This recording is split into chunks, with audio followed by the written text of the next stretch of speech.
Well, welcome to the journey. My name is Kevin Polkey, and I am the host of the journey.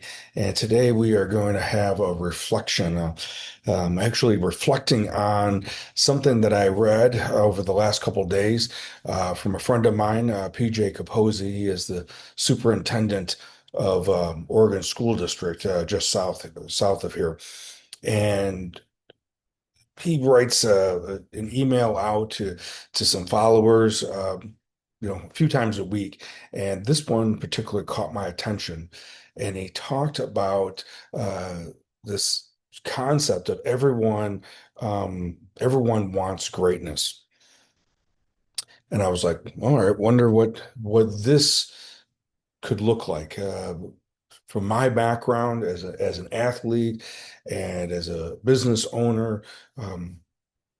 From a standpoint of someone who is involved with either physically coaching athletes and teams to now coaching leaders within different organizations, this idea of greatness I'm drawn to. Football season just ended.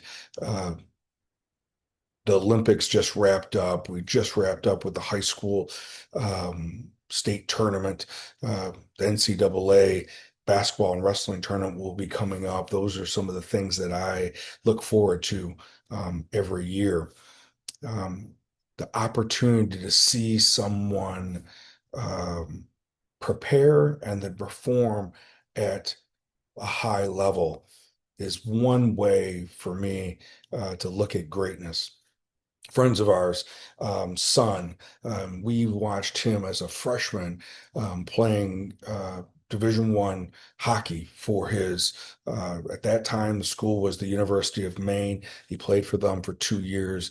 And then, his third and fourth year, he played for Sacred Heart University.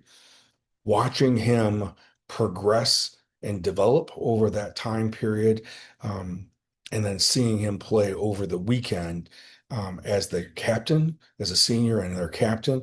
Um, he scored a goal on Friday night's game, an assist on Saturday night's game. After the weekend prior, he got what they call a hat trick or three goals in a game the weekend before to finish off the regular season second in their division. Was an opportunity to see something of a team coming together and performing at at a level at a higher level. Of course, the other team was doing the best they could to perform at their highest level as well. So, what is greatness? One of the things that Capozzi talked about is that greatness is going to demand sacrifice, hard work, and trade-offs that I remember as a teenager in high school, training for the Teenage Mr. Illinois, that my friends would want to go and meet to go to the basketball game on Friday night. And I said that I'll be able to be there, but I won't be until what might be halftime. Why, Kevin? School gets done at 3:30, 3 o'clock, whatever it was at that time. I said, but I'm going to be working out and I still need to go home and change and eat before I can go out. For me, that was an easy decision to choose to work out on a Friday night before going out and hanging out with my buddies at a basketball game because I saw that bigger picture. I didn't consider it a sacrifice. I don't even think I considered it a trade-off. I just looked at it as that's just something that you do if you want to be better than average. Didn't even know that I was striving for or something that to be considered greatness. I look back on that trade-off, that exchange of choosing to put the time and the work in prior to playing was just something that I understood and watched other men and women doing and knowing that if they could do it, then I can do that as well. watching Reed play over the weekend, knowing that he had put all that time on the ice developing his skills mentally, emotionally, physically, as an individual and as a team player, was also that sacrifice that was coming to a point where he's peaking his senior year. Some people would go, well, what about being able to have time for yourself? What about being able to have some level of balance? I think again, Capozzi uh, put it well from a standpoint of that there is a time and a place where that effort, that pushing and making the sacrifice to work first and play second has to come if you want to be that above average or great at whatever your activity is.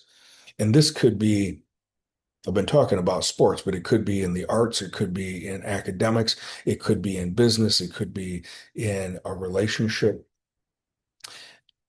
It could be in any of those types of activities that you identify as something that you want to be the best at or great at, and then you put your time and energy being that is what you can control. In a couple of weeks, I'm going to be meeting with some student athletes at a local community college. And the expectation there is that that many of them, with their programs that are there, that they'll be expected to be able to perform at the highest level or at the national championship uh, level. One of the things that I will remind them and talk to them about, there is this paradox in which to be great, you have to live within. On one hand, you have to put all the energy into the preparation, all the energy into the effort, as if it means everything, um, the most important thing in the world.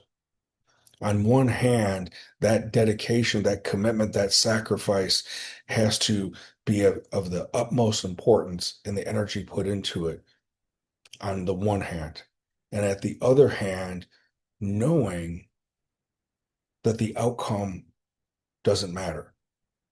To live in the paradox of knowing that I have to give 100% effort to discipline myself, to sacrifice and put the work in before I have any time for leisure or rest.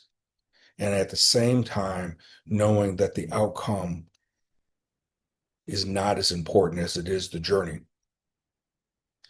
Because then when your activity, when your sporting event, when that time comes to a close, you will then have something that's going to be transferable. What we learn along the way to the journey of greatness is really the greatest prize. To achieve greatness is actually learning those lessons along the way of living within that paradox of knowing that the sacrifice, giving 100% in preparation and effort, physically, mentally, emotionally, spiritually, and then knowing also that the outcome is really not about that day or that moment. The outcome is really about the journey to get to that moment and wrestling with that and making it work for you is the ultimate goal. So sometimes we have to challenge ourselves into our thinking. Where do I fall? Am I so blinded by the outcome that I'm having no level of trying too hard? Or am I thinking that well, I don't know if I wanted to spend that much energy on it, but I still want the the idea of being great. Where do we fall in that continuum, and how can you um, challenge yourself to live within that paradox and strive toward whatever it is for you that you would like to be great in. As always, I appreciate you being here and look forward to you being next week.